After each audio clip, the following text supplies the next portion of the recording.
Duncan, I'd like to start by updating that there have been several discussions held between the Supervisory Board of NVGEB and specifically my person as part of our efforts to supervise and hold the board and management accountable during the current crisis.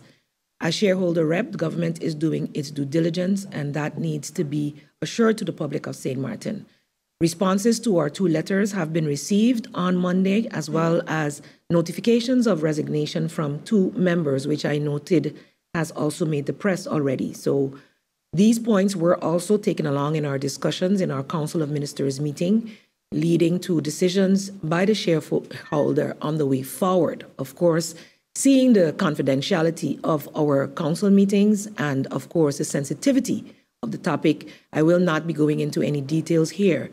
Rest assured that due diligence is also being exercised to ensure that the questions posed in Parliament are being properly have been partially received last evening and are being properly vetted.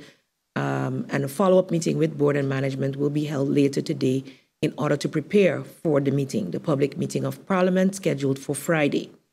As such, I would ask the indulgence of the public as well as the media to not request any further details at this time regarding this.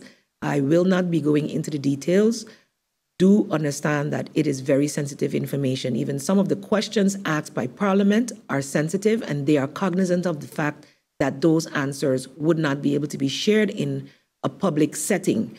So that still has to be ascertained how that will be done, and that meeting is called for Friday. In the meantime, we will continue to do our due diligence, seeing the decisions that have been made thus far.